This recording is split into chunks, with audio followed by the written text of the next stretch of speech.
আসসালামু আলাইকুম রহমতুল্লাহি ওয়া বারাকাতুহ। সম্মানিত ভাই ও বোনেরা, তো আমাদের আজকের যে ক্লাসটা হবে এই ক্লাসের বিষয় কি?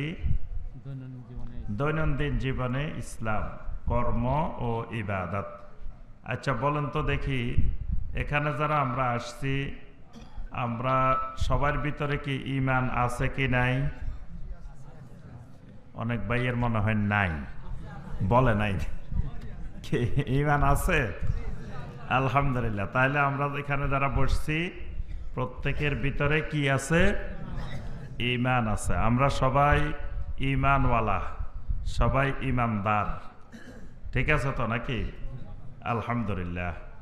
আচ্ছা তাহলে আমাদের সবার ভিতরে ঈমান আছে। আমাদেরকে আল্লাহ রাব্বুল আলামিন ঈমান নসিব করেছেন। আচ্ছা আমাদের সবার ভিতরে ইসলাম আছে কিনা? আমরা সবাই কি মুসলিম না অমুসলিমও আছি? যে সবাই আলহামদুলিল্লাহ মুসলিম। ইসলাম না থাকলে আমরা আজকে মাহফিল শোনার জন্য তো এখানে আসতাম না। আলহামদুলিল্লাহ। তাহলে আল্লাহ রাব্বুল আলামিন যেমন আমাদেরকে ঈমান দিয়েছেন ঠিক একইভাবে আল্লাহ রাব্বুল আলামিন আমাদের সবাইকে ইসলামও দিয়েছেন। আলহামদুলিল্লাহ।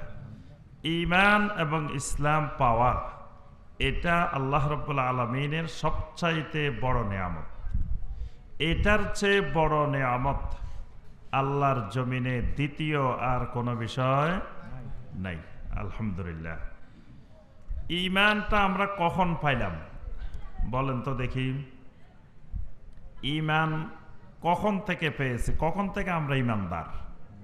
কয় বছর হয়েছে? কার ঈমানের কয় বছর বয়স বলেন তো দেখি, বলতে পারবেন? কখন থেকে আমরা ঈমানদার? কয় বছর বয়স থেকে ঈমানদার, বা কোন সময় থেকে ঈমানদার হয়েছি? এটা তো জানতে হবে আগে। আমার ঈমানের বয়স কত এটা জানা লাগবে না? আপনার বয়স কত? যেমন আপনি জানেন যে আমার বয়স 50, আমার বয়স 60, আমার বয়স 20, তা আমার চাকরির বয়স এত বছর, আমার লেখাপড়ার বয়স এত বছর, তা আমার ঈমানটার বয়স কয় বছর হয়েছে? এটার কোনো হিসাব নাই। তাহলে কি খতনা করানোর সময় আমরা মুসলমান হয়েছি নাকি? হ্যাঁ জি। খতনার সময় আমাদের দেশে অনেক জায়গায় বলে যে মুসলমানি করাইতেছে, আপনাদের এলাকায় বলে? তাহলে আগে অমুসলমান ছিল, এখন খতনার মাধ্যমে মুসলমান বানাইতেছে। ঠিক আছে কথাটা? চুপ থাকা মানে ঠিক আছে? ঠিক না থাকলে বলতে হবে যে ঠিক নাই। তাহলে এই কথাটা ঠিক না। আচ্ছা আবার দেখা যায় অনেক জায়গায় বিয়ে করতে গেলে, বিয়ের যখন আগদের অনুষ্ঠান হয় তখন বলে যে সবাই বসেন, এখন কলমা হবে, কলমা পড়ানো হবে, বলে না? আপনাদের এদিকে বলে? তাহলে বোঝা যায় এতদিন পর্যন্ত হে কালমা পড়ে নাই, আজকে বিয়ে করতে আসি কালেমা পড়বে নাকি? তাহলে বিয়ের সময় মুসলমান হয় নাকি? তাহলে কোন সময় মুসলমান ওইটা তো জানতে হবে আগে। আমি কোন সময় থেকে মুসলমান, কোন সময় থেকে ঈমানদার, আমার ঈমানের বয়স কত? আল্লাহ রাব্বুল আলামিন মানুষকে যেদিন সৃষ্টি করেছেন, যেদিন আল্লাহ রাব্বুল আলামিন মানুষের ভিতরে রূহ ফুৎকার দিয়েছেন, সেদিন থেকে মানুষ মুসলমান। সুবহানাল্লাহ। আল্লাহ রাব্বুল আলামিন কোরআনে কারীমের মধ্যে বলেন, ফিতরাতাল্লাহিল্লাতী ফাতারান নাসা আলাইহা। আল্লাহ রাব্বুল আলামিন সকল মানুষকে সৃষ্টি করেছেন আল্লাহর ফিতরাতের উপরে। আল্লাহ রাব্বুল আলামিনের ফিতরাত মানে হলো আল্লাহ রাব্বুল আলামিনের তাওহীদ, আল্লাহ রাব্বুল আলামিনের একত্ববাদ। অর্থাৎ আল্লাহ রাব্বুল আলামিন মানুষকে সৃষ্টির যতগুলো উপাদান দিয়েছেন, ওই উপাদানগুলোর ভিতরে একটা গুরুত্বপূর্ণ উপাদান হলো ঈমান। আল্লাহ রাব্বুল আলামিন প্রত্যেকটা মানুষকে বানানোর সময় মানুষের বডির মধ্যে আল্লাহ রাব্বুল আলামিন মাটি দিয়েছেন, পানি দিয়েছেন, আগুন দিয়েছেন, বাতাস দিয়েছেন। এই 4টা উপাদান দিয়েছেন না? এই 4টি উপাদানের সাথে সাথে আল্লাহ রাব্বুল আলামিন মানুষের ভিতরে ঈমানটাও দিয়ে দিয়েছেন। সুবহানাল্লাহ। তাহলে মানুষ যেদিন মানুষ হয়েছে, যেদিন রূহ পেয়েছে, সেদিন রূহের সাথে সাথে আল্লাহর বান্দা ঈমানও পেয়ে গেছে। সুবহানাল্লাহ। তাহলে ঈমানের বয়স কয় বছর এবার বলেন? আমার বয়স যদি হয় 40 বছর, ঈমানের বয়স হলো 40 বছর 6 মাস। ঈমানের বয়স আরো 6 মাস বেশি, মানে প্রত্যেকের বয়সের সাথে আরো 6 মাস যোগ হবে। কারণ মায়ের পেটে মানুষের রূহ আসে 80 থেকে 90 দিনের মধ্যে, অর্থাৎ 3 মাসের মধ্যে রূহ আসে। তাহলে আরো রূহ আসার পরেও 6 মাস মায়ের পেটে অবস্থান করে। তাহলে এই 6 মাসও আল্লাহর বান্দা ঈমানদার ছিল। সুবহানাল্লাহ। কারণ এই বান্দা যেদিন রূহ পেয়েছে সেদিন ঈমানও পেয়েছে। এজন্য আমার ভাইরা এবং বোনেরা লক্ষ্য করলে দেখবেন, আল্লাহর জমিনে যত শিশু জন্মগ্রহণ করে, প্রত্যেকটি শিশু আল্লাহ রাব্বুল আলামিনকে জমিনে সাজদা দিয়ে আল্লাহর জমিনে প্রবেশ করে। সুবহানাল্লাহ। প্রত্যেকটা শিশু দেখবেন আগে জমিনে মাথা দেয়, আল্লাহ রাব্বুল আলামিনকে আগে জমিনে সাজদা করে মায়ের পেট থেকে, তারপরে আল্লাহর জমিনে ঢুকে। কারণ সে একজন ইমানদার, সেই একজন ইমানওয়ালা, সেই একজন ইসলামওয়ালা। সুবহানাল্লাহ। আল্লাহ রাসূল সাল্লাল্লাহু আলাইহি ওয়াসাল্লাম এই কথাটাকে এইভাবে বলছেন, কুল্লু মাউলুদিন ইউলাদু আলাল ফিতরা ফাআবওয়াহু ইউহাব্বিদানিহি আও ইউনাসসিরানিহি আও ইউমাজ্জিসানিহি। নবী সাল্লাল্লাহু আলাইহি ওয়াসাল্লাম বলেন, কুল্লু মাউলুদিন ইউলাদু আলাল ফিতরা, প্রত্যেকটি মানব শিশু ফিতরাতের উপরে, তাওহীদের উপরে, ঈমানের উপরে জন্মগ্রহণ করে। ফাআবওয়াহু ইউহাব্বিদানিহি আও ইউনাসসিরানিহি আও ইউমাজ্জিসানিহি। এরপরে ওই শিশুটার মা বাবা শিশুটাকে ইহুদি বানায়, শিশুটাকে খ্রিস্টান বানায়, শিশুটাকে অগ্নি পূজারী বানায়, শিশুটাকে বিভিন্নভাবে ঈমান থেকে বিচ্যুত করে দেয়। সুবহানাল্লাহ। তাহলে বোঝা যায়, আমি আপনি যেদিন দুনিয়াতে আসছি, আল্লাহর জমিনে এসেছি, সেদিন আমি আপনি ঈমান নিয়ে দুনিয়াতে আসছি। তাহলে আমার আপনার শুরু ঈমান দিয়ে, এখনো পর্যন্ত আল্লাহ রাব্বুল আলামিন ঈমানের উপরে রাখছেন। কিন্তু আল্লাহর কত বান্দা জমিনে এসেছে ঈমান নিয়ে, কিন্তু বর্তমান পর্যন্ত ঈমানের উপরে নাই। এজন্য আমরা যারা ঈমান নিয়ে জন্মগ্রহণ করে ঈমানের উপরে আছি, এই মানুষগুলার নাম হলো মুসলিম। যে মানুষগুলো ঈমান নিয়ে জন্মগ্রহণ করেছে কিন্তু এখন ঈমানের উপরে নাই, এই মানুষগুলার নাম হলো অমুসলিম। অমুসলিম যে মানুষগুলা, এরাও কিন্তু ঈমান নিয়ে জন্মগ্রহণ করছে। দুনিয়াতে আসার সময় আল্লাহ রাব্বুল আলামিন তাদেরকেও ঈমান দিছিলেন, কিন্তু তারা ঈমানটাকে ধরে রাখতে পারে নাই, ঈমানের উপরে ইস্তেকামত থাকতে পারে নাই। এই জন্য আজকে তারা অমুসলিম। আর আল্লাহ রাব্বুল আলামিন আমাদেরকে ঈমানের উপরে ইস্তেকামত থাকার তৌফিক দিয়েছেন, এই কারণে আমরা আজকে মুসলিম। তাহলে আমরা যেমন ঈমানওয়ালা, ঠিক একইভাবে আমরা ইসলামওয়ালা। আমাদের ভিতরে ঈমানও আছে, আমাদের ভিতরে ইসলামও আছে। আলহামদুলিল্লাহ, এটা আল্লাহ রাব্বুল আলামিনের বড় নিয়ামত। এখন এই ইসলামের উপরে কতদিন থাকা লাগবে এবার বলেন? ইসলাম তো এখনো পর্যন্ত আছে নাকি? এবার আর কথা বলে না, নাই মনে হয়।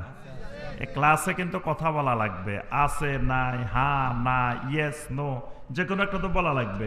কিচ্ছু না বললে আমি বুঝবো কেমনে যে আপনারা ক্লাসে সব কথা আমার বুঝতেছেন? এটা বোঝা লাগবে তো নাকি? এমনি আমার কথা কি বুঝতেছেন? আলহামদুলিল্লাহ। তাহলে আমি বলছি যে এখন তো আমাদের ইসলাম আছে আলহামদুলিল্লাহ। এই ইসলামের উপরে কতদিন থাকতে হবে? মাশাআল্লাহ, একজন থাকবো মৃত্যুর আগ পর্যন্ত, বাকিরা মনে 2-3 বছর পরে ছাড়ে দিব। কি বাকিরা কিন্তু বলে নাই ইসলামের উপরে কতদিন থাকা লাগবে। আল্লাহুম্মা মান আহইয়াইতাহু মিন্না ফাআহইহি আলাল ইসলাম ওয়া মান তাওয়াফাইতাহু মিন্না ফাতাওয়াফাহু আলাল ঈমান। সুবহানাল্লাহ। এই দোয়া কিসের মধ্যে পড়ি আমরা? আপনারা জানাজার দোয়া পারেন তো নাকি? সবাই পারে না, দুই একজনে পারে, বাকিরা পারে না। হ্যাঁ বলে নাই, পারিও বলে নাই, বলে নাই মানে পারে না। আব্বা আম্মারে এই জানাজার দোয়া ছাড়াই দাফন করে। মানে বাবা মা সারা জীবন যে সন্তানের জন্য তার সব কষ্ট, শ্রম, মেধা, অর্থ সব দিল, দুনিয়ার সব শিখাইলো, ব্যবসা বাণিজ্য, দোকান পাট, জায়গা জমিন কেমনে কি করতে হবে সব শিখাইছে, কিন্তু জানাজার দোয়া শিখায় নাই। মারা যাওয়ার পরে জানাজার দোয়া পড়া ছাড়া বাপেরে দাফন করে, মায়েরে দাফন করে। এর থেকে বড় দুঃখের বিষয়, আফসোসের বিষয় আর দুনিয়াতে নাই। এজন্য আমার ভাইয়েরা নিজেরা জানাজার দোয়া শিখবেন, ছেলেদেরকে জানাজার দোয়াগুলো মুখস্থ করাইবেন, করে বলবেন বাবা আমাকে যখন আল্লাহ নিয়ে যাবে আমার লাশের পাশে দাঁড়াই তুমি এই দোয়াগুলো বলিও। এমন এক দোয়া আল্লাহ রসুল সাল্লাল্লাহু আলাইহি ওয়াসাল্লাম শিখাইছেন, মা বাবার লাশের সামনে দাঁড়ায় সন্তান যদি এই দোয়াটা পড়ে, এমন গুরুত্বপূর্ণ জিনিসগুলো যেদিন নবী সাল্লাল্লাহু আলাইহি ওয়াসাল্লাম এই দোয়াটা লাশের সামনে দাঁড়ায় পড়ছিলেন, যে সাহাবী হাদিস বর্ণনা করছেন আউফ ইবনে মালিক রাদিয়াল্লাহু তাআলা, তিনি বলতেছেন হাত্তা তামান্নাইতু আলা যালিকাল মাইয়িত, আমরা সবাই আকাঙ্ক্ষা করতেছিলাম আহারে আজকে এই মাইয়িতটা যদি অমুক না হয়, যদি আমি সেই মাইয়িতটা হইতাম, আমি এই লাশটা হইতাম, যদি আজকে আমার লাশের সামনে আল্লাহ রাসূল সাল্লাল্লাহু আলাইহি ওয়াসাল্লাম এই দোয়াটা পড়তেন তাহলে এটা আমার জন্য অনেক কল্যাণকর হইতো।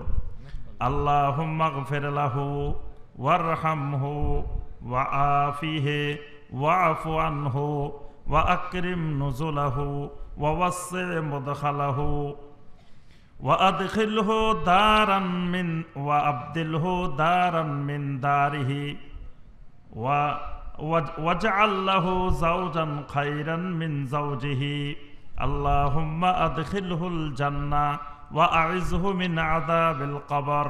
সুবহানাল্লাহ। এই দোয়া পারেন আপনারা? সবাই পারেন? কে কে পারেন দেখি একটু হাত তোলেন তো, শরমের কিছু নাই, একটু হাত তোলেন তো। এটা কয়জনে পারেন? মাশাআল্লাহ, সব মিলে 4-5 জন ভাই পারেন, আর বাকিরা এটা এখনো পারেন না। এইটা শিখে নেবেন। আমার প্রথম আপনাদের প্রতি নসিহত, সবাই এই দোয়াটা মুখস্থ করবেন। এটা হিসনুল মুসলিমের মধ্যেও আছে, রিয়াদুস সালেহিনের মধ্যেও আছে। এটার অর্থগুলো দেখবেন এত সুন্দর। আল্লাহুম্মা গফির লাহু, আয় আল্লাহ আপনি আপনার এই বান্দাকে, আপনার এই বান্দিকে আপনি মাফ করে দেন, ক্ষমা করে দেন।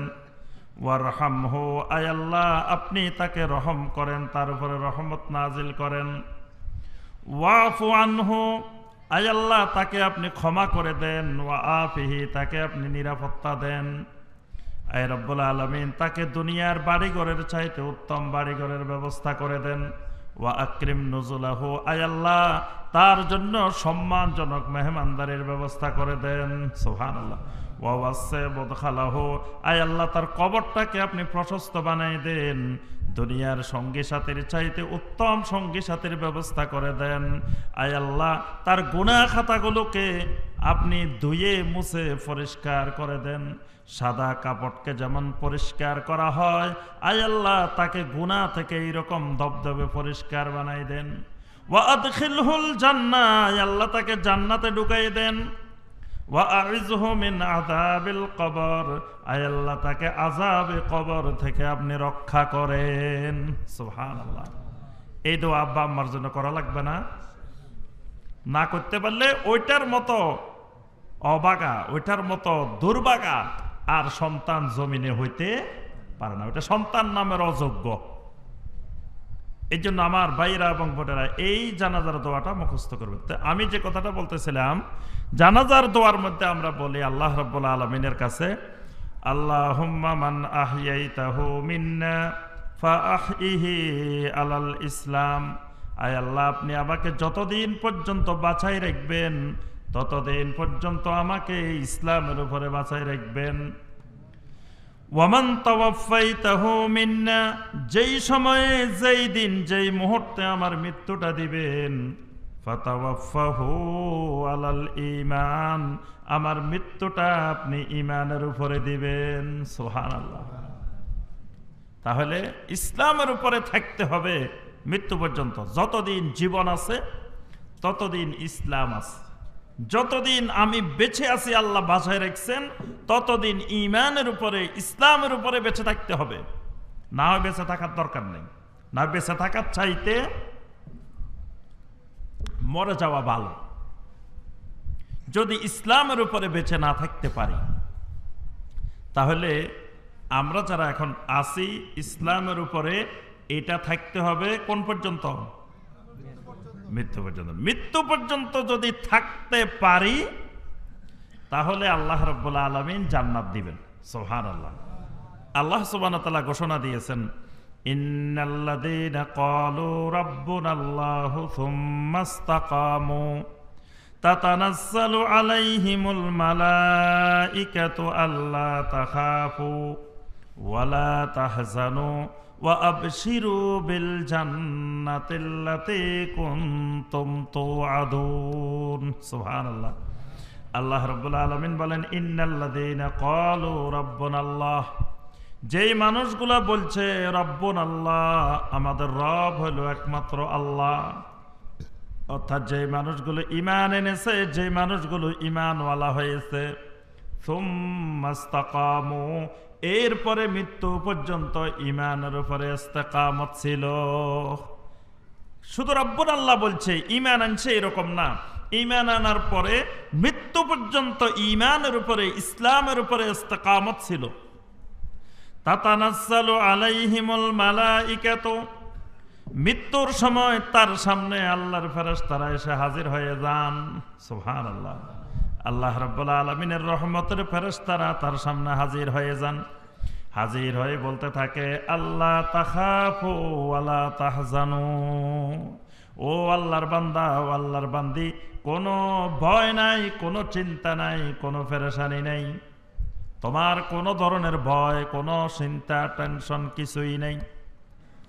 ওয়া আবশিরু বিল জান্নাতিল্লাতী কুনতুম তুআদুন, তোমারে আল্লাহ রাব্বুল আলামিন যেই জান্নাতের ওয়াদা দিছিলেন, আমরা এসেছি তোমাকে সেই জান্নাতের সুসংবাদটা দেওয়ার জন্য। সুবহানাল্লাহ। এখনো মারা যান নাই, মারা যাওয়ার আগেই আল্লাহর ফেরেশতারা জান্নাতের সুসংবাদ শুনাই দিবে। সুবহানাল্লাহ। কিন্তু শর্ত হইল সুম্মা ইসতাকামু, সুম্মা ইসতাকামু, ঈমান আনার পরে মৃত্যু পর্যন্ত ঈমানের উপরে ইস্তেকামত থাকা লাগবে। কত মানুষ আমার আপনার মতো ঈমান আনছিল, কিন্তু মৃত্যু পর্যন্ত ঈমানের উপরে ইস্তেকামত থাকতে পারে নাই। মদিনার মুনাফিকরা আমার আপনার চাইতে অনেক সুন্দর করে কালেমা পড়ছিল। আমি আপনি বাংলা ভাষার মানুষ, বাংলা ভাষায় কথা বলি, বাংলা ভাষায় লেখাপড়া করি। আমি আপনি আরবি ভাষায় যত সুন্দর করে বলি না কেন, মক্কা মদিনার মানুষের মতো আরবি সুন্দর করে বলতে পারবেন না। তাদের আরবি বলার মধ্যে আলাদা একটা আর্ট আছে, আলাদা একটা শিল্প আছে। মক্কা মদিনার মানুষ, আরবি ভাষী মানুষ। যেমন সারা দুনিয়ার যে কোনো মানুষ বাংলা শিখুক না কেন, আমরা যত সুন্দর করে বাংলা বলতে পারবো, পৃথিবীর কোনো ভাষার মানুষ এত সুন্দর করে বাংলা বলতে পারবে না। ঠিক একইভাবে মক্কা মদিনার মানুষের মতো আরবি বাঙালি কোনোদিন পারবে না। ওই মুনাফিকগুলো ছিল মক্কা মদিনার মানুষ, ওই মুনাফিকগুলো আরবি ভাষী মানুষ।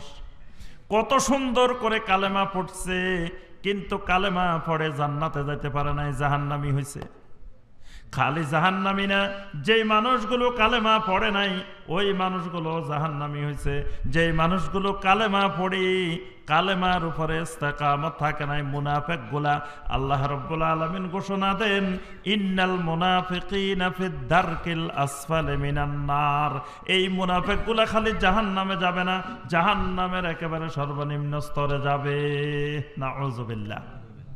তাহলে কালেমা পড়ি জাহান্নামের সর্বনিম্ন স্তরে চলে গেছে। আমাদের সমাজে অনেককে বলতে শোনা যায়, কয় ভাই আরে নামাজ পড়ি না, দিন মানি না, অসুবিধা কি? একবার জাহান্নামে গেলেও এক সময় না এক সময় তো আবার বের হব, আবার জান্নাতে আসবো। তো এই মানুষগুলো তো কালেমা পড়ছে, মুনাফিকেরা আব্দুল্লাহ বিন উবাইরাও কালেমা পড়ছে, আপনার আমার চেয়ে আরো সুন্দর করে পড়ছে, বিশুদ্ধ আরবি ভাষী মানুষ। এবং এই মানুষগুলো জীবনে একদিন নামাজ ছাড়ে নাই, নামাজ কাজা করে নাই।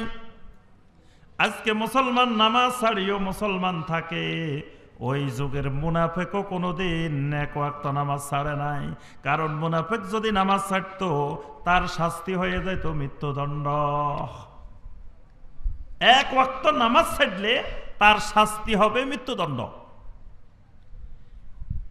আজকে হাজার হাজার ওয়াক্ত ছাড়িও মৃত্যুদণ্ড তো দূরের কথা হচ্ছে না, কিন্তু ইমান ঠিক আছে। আমি নামাজ না পড়লে কি হবে, আমার ইমান কিন্তু নাই না, খালি কই ইমান ঠিক আছে, মজবুত শক্ত ইমান আমার। তুমি নামাজ পড়লেও তোমার ইমান দুর্বল, কিন্তু আমি নামাজ পড়ি না, কিন্তু আমার ইমান শক্ত, খুব মজবুত ইমান। অথচ নবী সাল্লাল্লাহু আলাইহি ওয়াসাল্লামের যুগে মুনাফিক পর্যন্ত সালাত ছাড়ার, নামাজ ছাড়ার সাহস করে নাই। কারণ সালাত ছাড়লে কাফের হয়ে যায়, সালাত পরিত্যাগ করা কুফরি। আল্লাহ রাসূল সাল্লাল্লাহু আলাইহি ওয়াসাল্লাম স্পষ্ট করে বলছেন, ইন্না বাইনার রাজুলে ওয়া বাইনাশ শিরকি ওয়াল কুফরি তারকাস সালাহ।